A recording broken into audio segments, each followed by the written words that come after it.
एक वृहद कार्य हेतु मुझे सब कुछ त्यागना पड़ रहा है नंद, क्योंकि इस संसार में तुम मेरे सबसे प्रिय हो। सर्वप्रथम मैं तुम्हें ही त्याग रहा हूँ। प्रभु, आपकी आज्ञा शिरोधार्य है।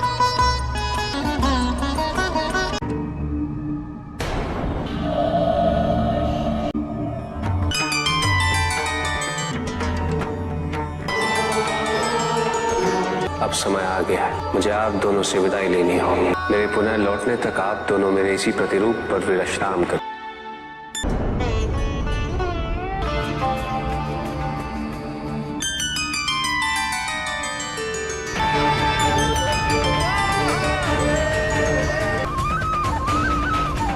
आपके वापस आने तक मैं इस स्थान पर आपकी प्रतीक्षा करूंगी। क्या कारण है स्वामी कि आपने अपनी हर प्रिय वस्तु और परिजनों का त्याग कर दिया है? पार्वती, चंद्र रूपी मुकुट पुरुष का अहंकार है और नाग रूपी माला उसका मोह है। जब तक पुरुष और स्त्री अपनी सभी भावनाओं, कुंठाओं, अहंकार, लोभ और मोह का त्याग नहीं करते, परस्पर स्नेह अवरुद्ध ही रहता है। और इसी कारणवश मुझे इन सब का त्याग करना पड़ा।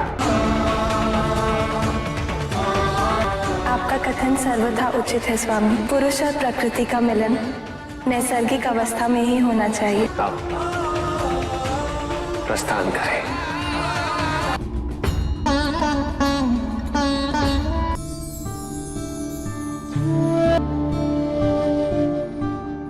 पार्वती, तुम प्रकृति हो और इस संसार में पुरुष तत्व का जन्म मुझसे ही हुआ है। पार्वती, तुम्हारे तत्व पुष्प में निहित है और मेरे तत्व पराग के कणों में। इनके मिलन से जो सुगंध उत्पन्न होती, इसका आधार प्रेम ही तो है। प्राकृतिक रूप में तुम धरती हो और मैं बीज। इनके समागम से धरती के गर्भ से जो अंकुर उत्पन्न होता है, हमारा प्रेम ही तो है। इसका तो ये अर्थ हुआ कि हम सदा एक दूसरे के पूरक रहे हैं। किसी न किसी रूप में हमारा प्रेम इस सृष्टि पर विद्यमान रहा है। हाँ पार्वती, यही पुरुष और प्रकृति का मिलन प्रेम की पराकाष्ठा है।